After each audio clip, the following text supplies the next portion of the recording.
realizes that, there's nothing that's not enough. I mean, you $5, $10. If you just gave $1, give something for that, because it's just so. I mean, the giving process if you're a child of God, then you should be accustomed to giving. Give and it gives back to you.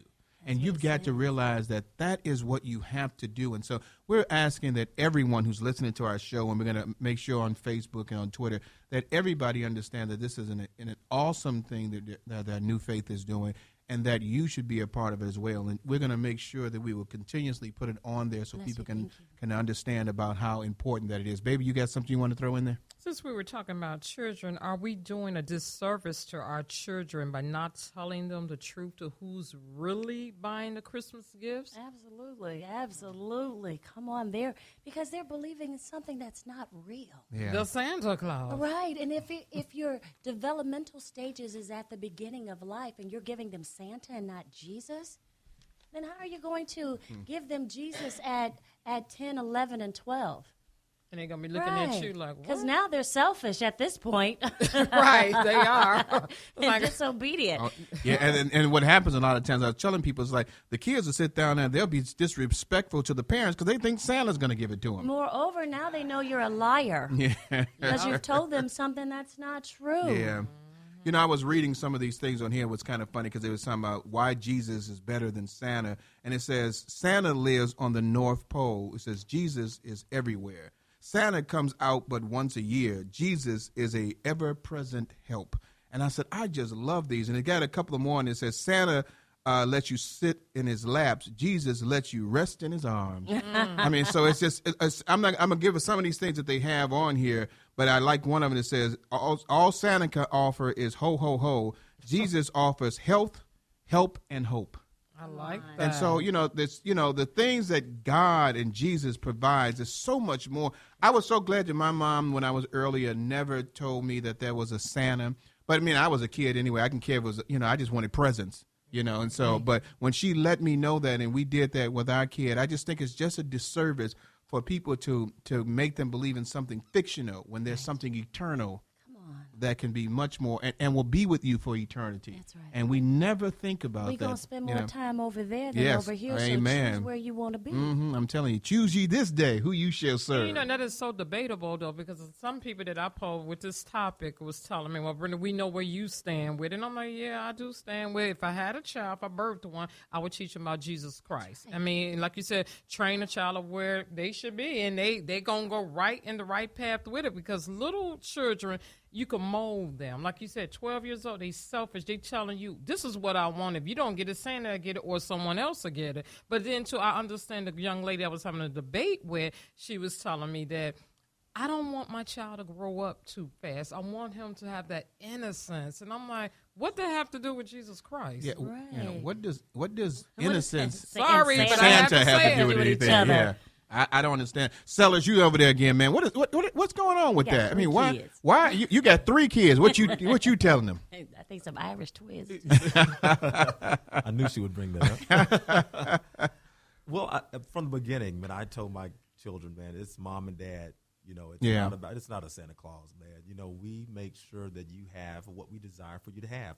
We want to be the special ones in your life. Right. It's not some fictional character, who we're trying to paint for you, to be the supplier of your desires, it's Christ, and he operates through us. We were all birthed through purpose, and it's up to us to communicate what that purpose is for everyone, every child, and we can't have them living in the dark. That's right. But you know what the trick part is? The young lady that I talked to about it, now she's a saved Christian, but won't teach her child that. The other lady I spoke to. Wait a minute, you said she was a saved Christian? She's the saved. Where the There you go. is. Where's the fruit? Yeah, there you go. It wasn't in her household. Sorry, young lady. I might be mistaken, but wasn't there a tree that God saw? I mean, Jesus saw, and it didn't bear any fruit, and he just hewed it down. I mean, we've got to show the fruits of who we are. And if you're a Christian and you're not going to tell people about the love of Christ, the birth of Christ, but you're going to let them think that the toys are going to be more important than the birth of Christ and their salvation. I mean, we don't know when that child is going to leave this earth. You prepare them right now. Or when you are going to leave. Yes, true. And when you're going to leave the world. The next person that will be pouring into their lives. Mm-hmm. That's very and with good. this child trafficking thing, I'm telling you, one of the things with our daughter, when we went back to do the adoption process, I couldn't leave her. I said, okay, everybody knows she's coming to America, so some people are going to mistreat her because she's coming out of the poverty. Mm-hmm. But she's a beautiful little girl. I don't want somebody to abuse her. I don't want her to be kidnapped. And because sex slavery among children, child trafficking is serious it in the is world. very serious. In Atlanta, very real serious. It's serious Yeah. all over the world. Yeah. And in other parts of the world, they roll up and snatch your child. Yes, they will. And keep it rolling. And the government ain't gonna do nothing. Ain't no Amber Alert because there's no electricity, there's no television. And no telly. No nothing. And unfortunately, you might have some of the people in the government that is also a part of that as well. So Absolutely. it is, boy, we could be talking about that all day too. But you said this twice. I mean, it's such an awesome thing and such a wonderful thing you did to adopt the children like that and to bring them out. It just had to have been something that really changed the fiber of that person's life to see someone to care that much. Now, that's the reason for the season. And the child wants to go with them. Yeah. You got to remember that. Oh, well, you're talking about, yeah. We just talked about a child who said no thank you. He said no, so now that's amazing within itself. But to do something like that is such an amazing thing. And I thank you for thinking so much about someone else. Because a lot of times, even as Christians, it's a sad thing. We don't think of, that's not my child. My foe and no more. Yes. I promise the Lord because I know what hunger is. I know what hunger is. I know what it is to get your gifts through Angel Tree because my father was incarcerated. And so I promise God because I watched my mother struggle and she didn't let men walk in and out our house. She maintained her composure as a Christian woman and she didn't have this traffic coming in. So we didn't have nothing to eat. But once we had a home, because we were homeless for a while, once we had a home, we had a one-bedroom apartment. And we stayed in that one bedroom, and we didn't always have food. The electricity was on, the heat was on, but we didn't have food. And I watched my mother cry because she couldn't feed me. And I told God, if you make sure I eat every day, I will make sure other people eat. And I told my husband when he asked me to marry him, it was two things he had to agree to. He was going to let me preach because I knew I was called to preach. And you have to be okay with me adopting a baby from Africa. If you say no to either of these, I'm not your wife.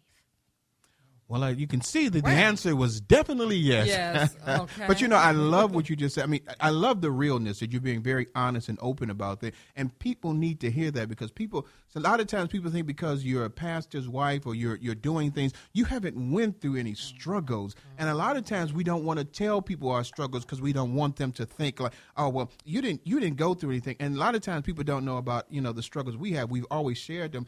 There was a time that we both had lost our job and we was getting foreclosures coming to our house. Yeah.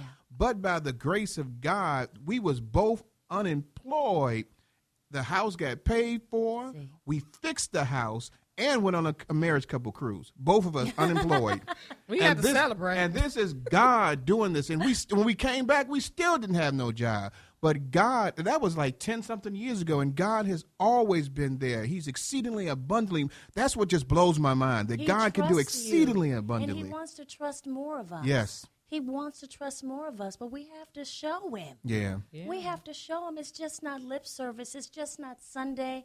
Yes, we're all struggling with something. We're all struggling with cigarettes and alcohol and sex and all of this. We're all struggling with something. Yes, we are. But don't let your struggle get in the way of your service. Amen. We still got to serve him while we're working out our struggle. Right, yeah. And that's the thing about it. Christians think, like you said, we got to wait and get our struggles together. What, 5 minutes? Okay. So we got 5 minutes left. That's why okay. I was saying truly, Dr. Lester, is to know her glory. You have to know her backstory. Yeah. And when we said that as a tagline, it caught on so strong because people always say, well, they always see us not going through anything. And it's like, if you have a moment, I could tell you about it. And then once we tell them, even when I told people I was struck by lightning and deaf in my right ear, they're like, no, you're not.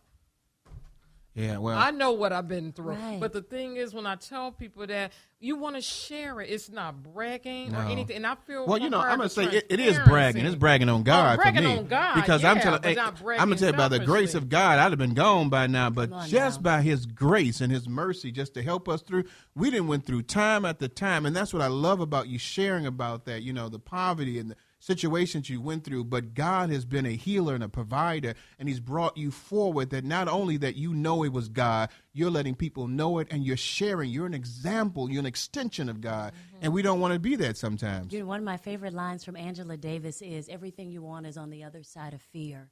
And the reason why we don't give is because we're afraid we're going to lose. And the reason we don't share is because we're afraid people are going to reject us and condemn us. And we have to get rid of the fear, because that's not what he's given us. He's not given us a spirit of fear. And so we got to move forward with boldness. And those who receive it, and those who don't, you plant the seed, somebody else waters, but God makes it grow. Come on. Do your part. Just do your part. Just do your part. And that's the Christian motto. Do your part. You know, we've got to go out and do our part. Right. And a lot of times we don't want to do that. And it's saddening to me that you know God has helped you. Once God has touched you, you should never you can never want to go back and not serve and do the will of God. Baby, even in our struggles. We still struggle. We all fall short of his glory. And it's amazing how God will bring somebody to you in your struggle. That's right. And that happens. And a lot of people think, why am I going to help them and I'm going through? Well, God is bringing you through. He's asking you to help that other person. You preach on depression, and then all of a sudden you have to go through a season of depression. And I'm gonna tell you, my ministry didn't get any good until I went through the storm. Any good, any bad, I'm Ebonics. Any good until I went through the storm. You got something else? Yeah, it got gooder. It got much gooder. You got something else, baby? Before we get out of here.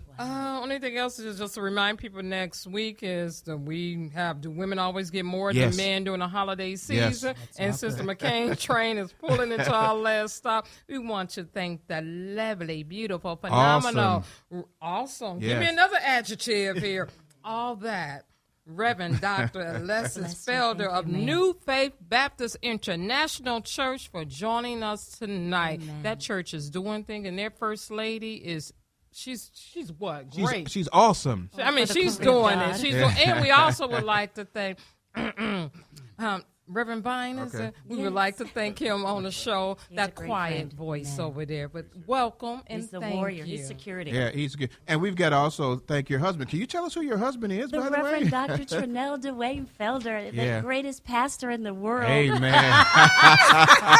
I love it. Yeah. The greatest pastor in the greatest pastor in the world with a great vision, who loves God and want to see people saved, delivered, and transformed. Yeah, and you could see that in him, that he loves God. And I love that message Sunday. Man, Hands I was up, jumping God up. reign. I was jumping up so much. You know, I didn't know what to do. But we really thank you for, and we've got to have you come back again. You know, it's been let it's us been know great. your schedule. Yeah, you let us know your schedule, and we move the mountain. You know, funny. Here comes God's servant. Let's Miss move Marley, the mountain. She'll make it happen. So we thank you, and man, tell us your name again. Sellers Vine. Sellers Vine, and no, tell us your name. Reverend. There you go. He's outreach and missions at New Faith. And this is we got a chance to talk to each other, so I know this is an awesome man of God too. Hey, we've got about a minute left, and we're gonna once again. Hey, tell us again, just a few seconds about the Joseph Assignment and where they can find it at. www.josephassignment.org. Josephassignment.org. Yeah, that's you can find it, and it's going to be on our Facebook page. It's going to be on our Twitter page. Our website. And it's also going to be on our website, and it's going to be continuously there as long as we are members of New Faith International Baptist. I'm sorry. Let me get it right. New Faith. Go ahead. Baptist Church International. Church International. There you go. I messed up something else again. They always laugh at me. We I have always mess 15 up churches in Ghana. We have 6 churches in South Africa. We have schools, and we're planning churches in Liberia and Sierra Leone, and soon Jamaica. So say that church name once again, since I messed it up. Baptist Church International in Matteson, Illinois. And you know, if I she says Matteson. And since I'm a member, I should know that, so I'm gonna get it smacked on my hand right now. Right. Hey, but let me thank you again. You've been listening to the Let's Stay Together show with my baby, my girl, my boo, Arthur Brenda McCain, and this is Reverend Rick McCain. We'll see you next week at 8 p.m. on Tuesday. I'm forgetting everybody. Thank everybody. I didn't get the Jesus juice on me or something like that. But hey, we'll see you next week. Woo-hoo! Talk to you soon.